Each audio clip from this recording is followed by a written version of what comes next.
up on Lawmakers. It is my honor to present to you the gentleman from Paulding, Mr. Richardson, the Speaker of the Georgia House of Representatives, Mississippi. For the first time in over a century, the House elects a Republican Speaker. Members of the General Assembly are sworn in, including 65 new members. And the thoughts of House and Senate leaders as we head into the 148th session of the Georgia General Assembly. Those stories and more are coming up next. Live from Atlanta, this is Lawmakers for Monday, January 10th. Here are your hosts, Gerald Bryant and Nwandi Lawson. Well, good evening, everyone. It was an historic day at the Capitol, but this is also an historic night for lawmakers. That's right. This broadcast marks the 35th year of coverage of the Georgia General Assembly by Georgia Public Broadcasting. And we'll have special features throughout our broadcast this year in celebration of this landmark. On tonight's broadcast, a look at tort reform legislation. And activists for gay rights demonstrate at the Capitol. But our top story tonight, the Republican majority elects a new speaker. The transition of power in the House today was emotional, among other things, as President Richardson officially became Speaker of the House. The day began with his nomination and then the vote. I am positive that not one Republican gathered here today will forget the elation we felt on November the 2nd, 2004, when we realized we had finally won the majority. Today we share another one of those rare and historic moments as we come together to elect the first Republican Speaker for the first Republican majority in the Georgia House since 1870.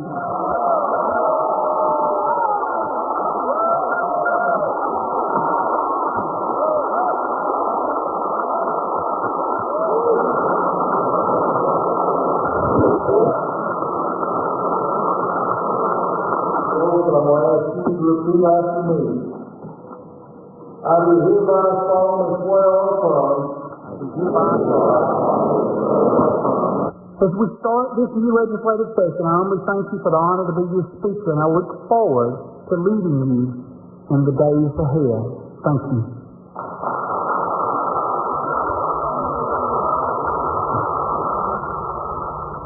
Speaker Richardson defeated the Democratic nominee for that position, Representative DuBose.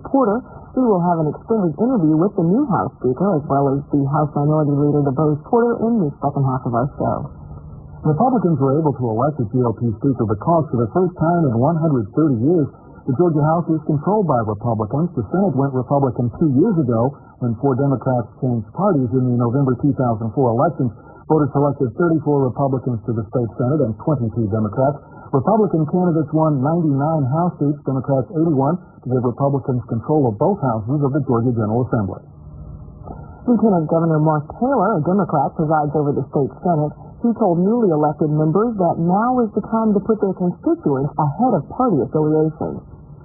Now the gavel has fallen and we're officially in session.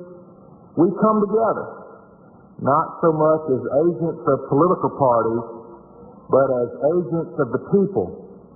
And in this single most important thing, we need to work together. For over 200 years, elections have shifted the pendulum of power from one side to another in our great country. But elections do not change the concerns and hopes of our people.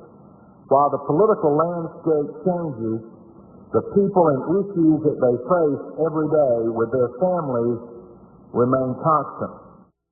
We will have more on day one ceremonies later in our broadcast, but now let's turn to one of the key issues facing Georgia legislators this session. Comprehensive tort reform has been filed for the third straight year after failing the past two. David Selsky joins us live from the Capitol with details. David. Well, thanks, Gerald. Senate Bill 3 is a 5-part bill which aims to deter people from filing frivolous lawsuits and puts caps on rewards for pain and suffering from medical malpractice suits. It's those $250,000 caps, however, that have stalled the bill in years past.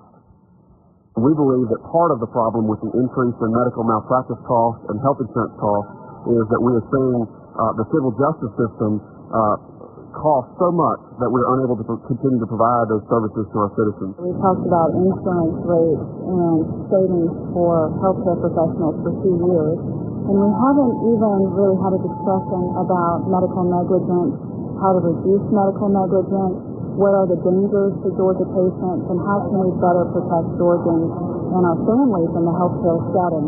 Senate Bill 3 is similar to tort reform legislation which recently passed in Texas. Senator Smith and Allison Wall have different views on its effectiveness.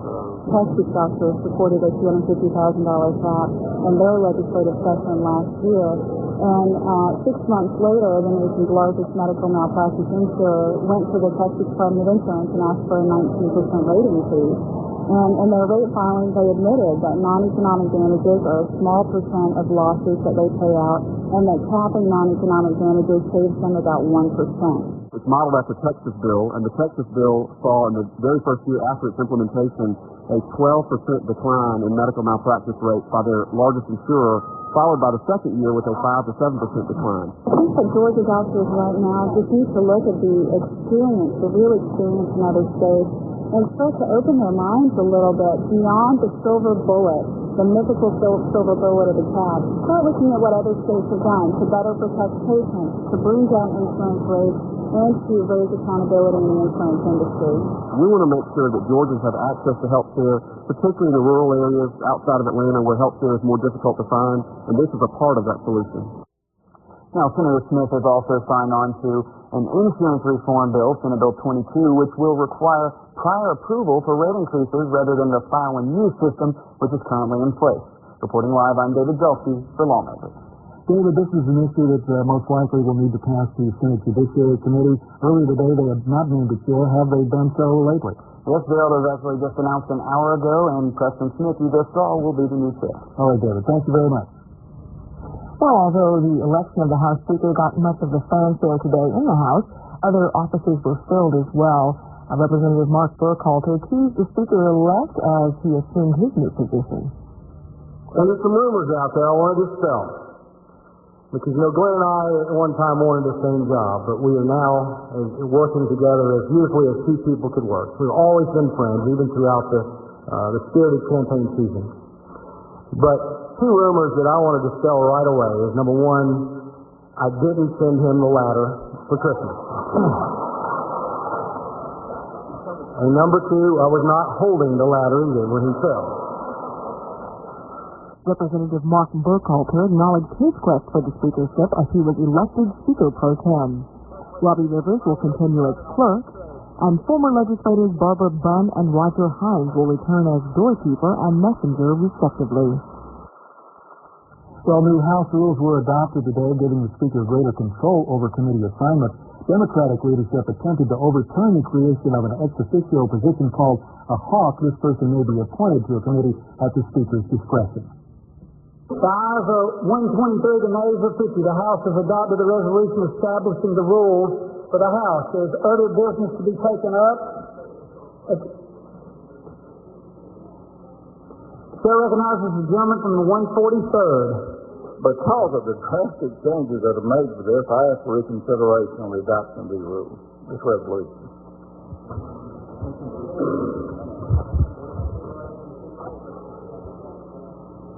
Chairman was not recognized for that purpose to make that motion.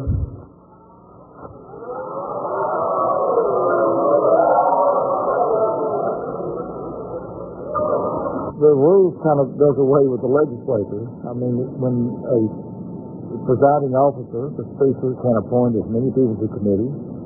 In your committees, they added what they call hawks, who can go into a committee at any time and vote with as many people as you need. It's pretty outrageous. The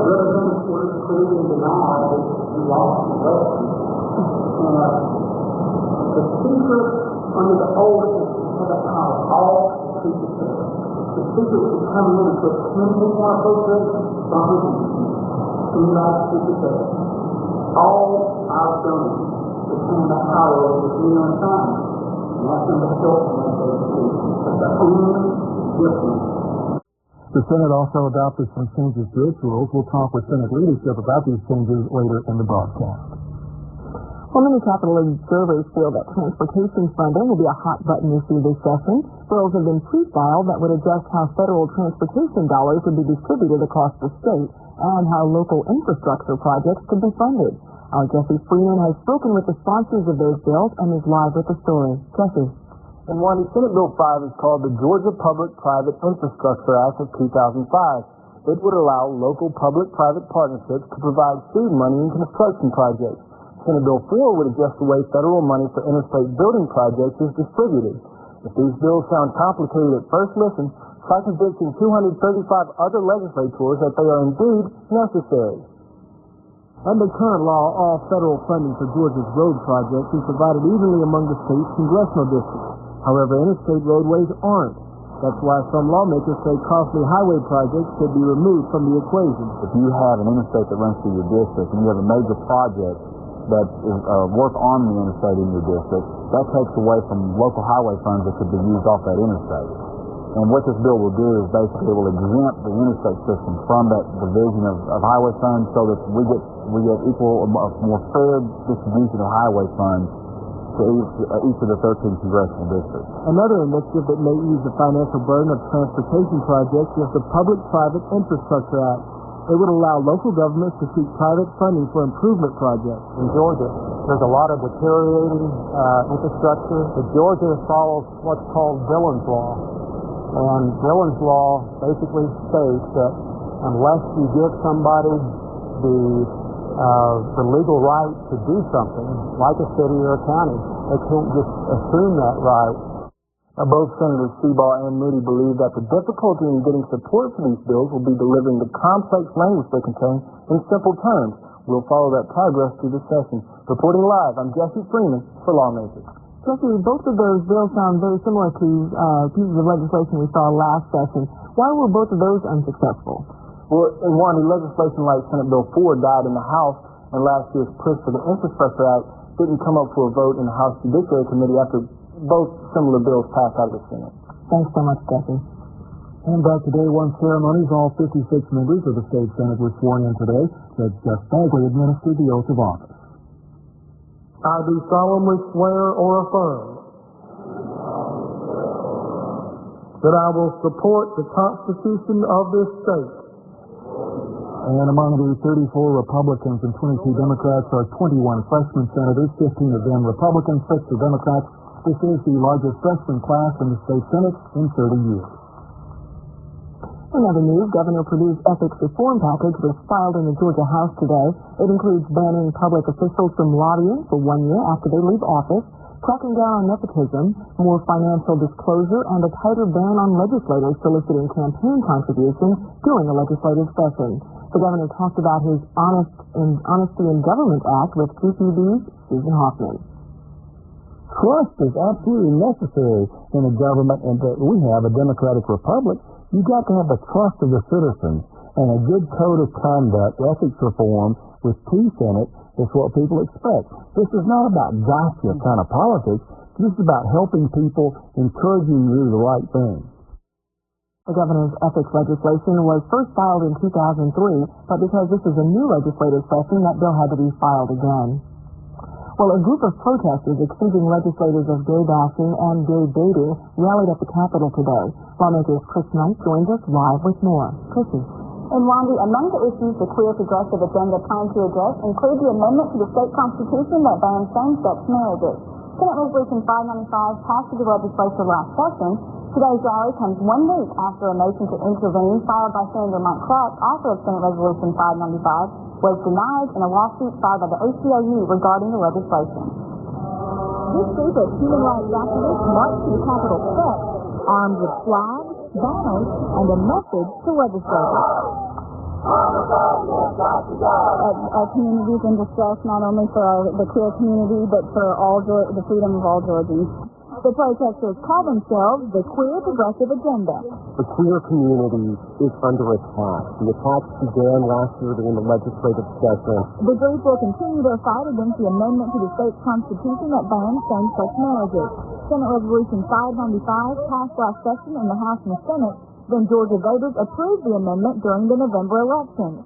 But the group is also rallying against issues that affect more than just the gay and lesbian community. Of great concern to me is the budget, specifically the budget of the Department of Community Health. And it is no coincidence that at the same time last year, as they pushed to get a state constitutional amendment banning gay marriage, they also began a process of severely limiting the ability of low-income families to access health care services throughout the state of Georgia. The group says people deserve to have basic human rights despite their age, gender, race, or sexual orientation. Reporting live, I'm Chris Knight for Lawmakers. Now, Chris, besides health care, what other kinds of issues does the group consider to be concerns? Well, in Nwandi, they also mentioned adoption rights for gay couples and employment discrimination issues as other areas of concern. Thanks a lot. A reminder for those of you with access to the Internet, you can watch Lawmakers online. Visit our website at gtb.org for more information. Click on Watch Online, then follow the instructions for watching live or looking at past Lawmakers programs in our archives. That website address again is gtb.org. Just another way we keep you apprised of what's going on at the General Assembly. And we'd also like to recommend another website that's a valuable resource for information about the Georgia General Assembly. You can go to www.legis.state.ga.us. Now, that website is yet another great research tool that we here at Lawmakers use on a regular basis. In other news, Senator Eric Johnson today was reelected as President Pro Tem of the Senate. When the GOP took over the Senate 2 years ago, they increased the authority of that office. Late today, I talked with the Savannah Republican about what Georgians could expect from the state Senate during this session. Republicans by nature believe that there ought to be limited government, and we first should look to the private sector, to individuals to solve problems. That more money and more regulations and bigger programs don't necessarily raise test scores or make people healthier or fewer criminals. So I think one of the things people will see is less agenda, less bills, and focus more on delivering the necessary services in a better, more efficient manner. Now, for the first time in 130 years, there is a Republican House, a Republican Senate, and a Republican governor. Are there issues that couldn't get past a Democrat House that we will likely see pass this session? Well, last time the Republicans had everything, Ulysses S. Grant was president. That's how long it's been. You can look to the last 2 years. We passed ethics reform out of the Senate. The House killed it. We passed a woman's right to know, informed consent bill out of the Senate. The House killed it. Congressional balancing to help traffic relief out of the Senate. The House killed it. I don't think at this point you're going to see bills passed by one side or the other that will die. The communications between the governor's office and the speaker's office and my office and the majority leaders is better than it's ever been, including when the Democrats were in the majority. So I think you're going to see a lot more cooperation to deal with education, medication, and job creation. If you had any advice to give to Speaker Richardson about being in the majority for the first time, what would that advice be? Lead with integrity. I mean, if people trust what you're doing and where your foundational beliefs are, then they can disagree with you and still respect you. And rule, but rule with a velvet glove. I mean, we have to have a strong leadership in a legislative body, but it doesn't have to be a brutal putting people under their thumb. So lead with integrity and lead with a velvet glove. Speaking of ruling, there were some changes in the Senate rules today. There was some debate on that. Can you tell us, in essence, what the most important changes were in the rules of the Senate? Well, we did a couple of things. The biggest one was we allow bills now to be engrossed, which means no amendments after the committee process has perfected the bill, but before they come to the floor, where the tendency is to be a lot of quick and not thought out amendments and a lot of political amendments. That would probably be used very rarely and very judiciously. We're going to reduce the amount of people on the floor of the Senate, people that can speak to the Senate that interrupt the flow of work. So we've really tried to just improve the ability for the Senate to do its job quicker and more efficiently. I also spoke with the new Senate Minority Leader, Democrat Robert Brown, about the goals of his party this year. We will continue to be focused on those issues that we think are important to Georgians, improving the quality of our public education system, public safety, and as well as transportation. All of these are issues that we think are very important to the citizens of Georgia, and we will be concentrating on providing positive solutions to the problems that we are facing in these various areas. How do you deal with the problem that you are a minority in the Senate and now, for the first time ever, a minority party in the House as well? How do you plan on getting any legislation passed, or Will you simply be able to get your message out this week? It's very clear that the Republicans have failed the first test on open government. As you know, today the rules changes and make it very difficult, not only for people who are in the Democratic Party to get ideas that are not wanted by the leadership, but it will also affect what happens with rank-and-file Republicans as well. So it's going to be very difficult for us to get our positions heard on the floor of the Senate, so we're going to use every parliamentary maneuver that we can to make sure that it happens, as well as we said, get our message out to Georgians as to what we think are the best ideas to solve the problems that are facing Georgians. Now, I would note that after making some objections to those rule changes, and you offered an amendment to those rule changes, the final vote, a lot of, or most Democrats actually voted in favor of those, and you said there's an interesting reason for that. Well, we're not interested in being obstructionists. We want to make substantive contributions to the debate, and once we have done that, if an overriding issue is of enough import that we would go ahead and vote for it. And in this case, we know that we have to have rules. I mean, it's silly to think that we're going to operate this Senate without rules. And so we made our point about the closed process as far as the Republicans have made it, and we move on. And we'll have more comments from Senators Johnson and Brown on tomorrow's broadcast. Well, before the House convened this morning, I talked with Representative Richardson about how he felt about the potential of becoming House Speaker. He said he felt like a World Series pitcher on a team that hadn't been to the finals in over 130 years. I'm very, very excited and a little bit nervous. The nervous energy is there, and but I'm humbled, and I hope to not cry because I'm real emotional. It's real close to my heart. Well, we would understand if you did that. I'm going to try not to, but just now I had that thought and did that. What is it, though, about it? I mean, obviously, we look at politics and it looks kind of business-like or whatnot, but what is it that's really touching to you about this particular change? Well, 134 years of single-party domination in states, pretty amazing to have this turnover. And it's like you suggested, and I had not even spent much time thinking about it, it's my first time being in the majority party. On top of that, I'm going to be the Speaker. We've been asking for a chance to lead for a long, long time.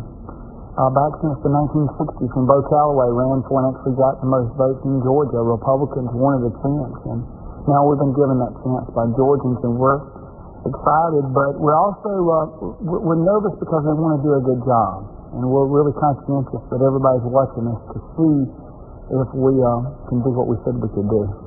Let's talk a little bit about that. What constitutes a good job as you see it?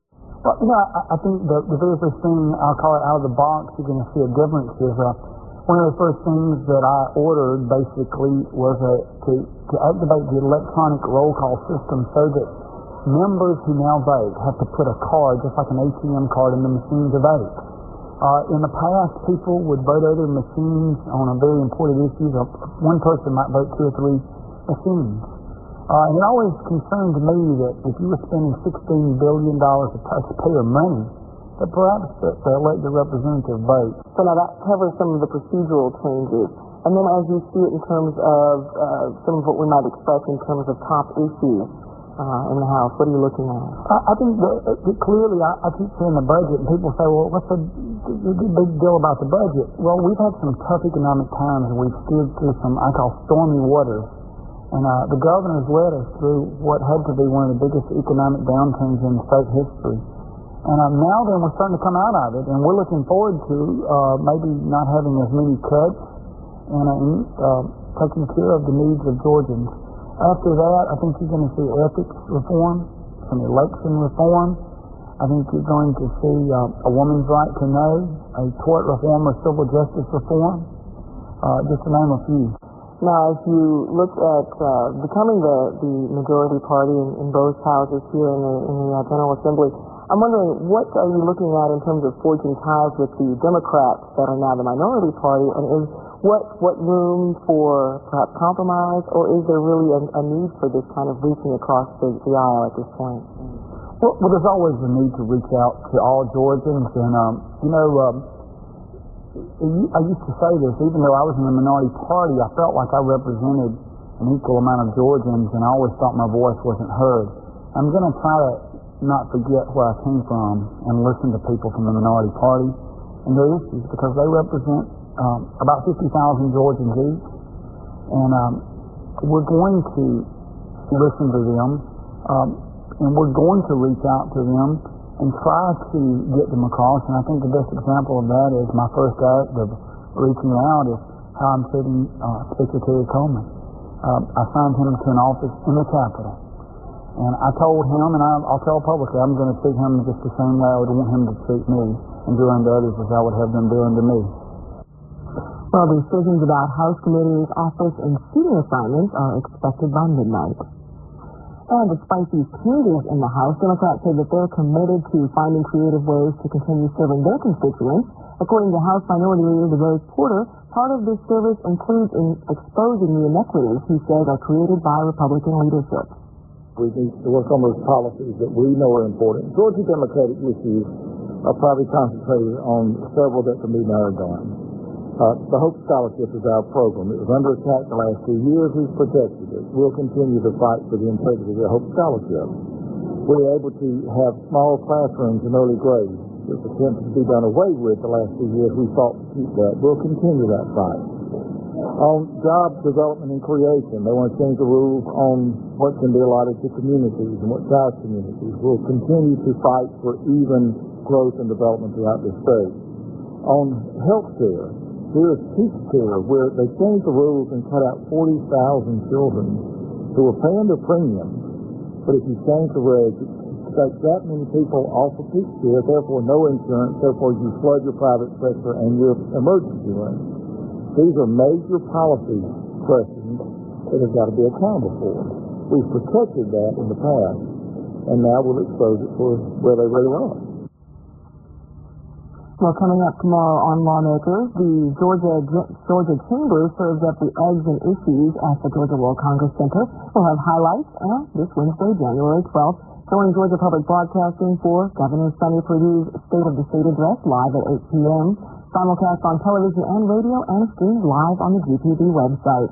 If you missed any part of this broadcast, tune in when Lawmakers is rebroadcast. That's tomorrow morning at 5:30 a.m. on GPB. Now, stay tuned for Find as the Keno twins explore for valuable heirlooms in Chicago. Might have another one there. That's next right here on GTV. And one day we might mention some other Senate chairmanships other than Preston Smith, who judiciary special duty Democrat Michael Myers von Bremen, Seth Park for higher education and youth Dan Moody.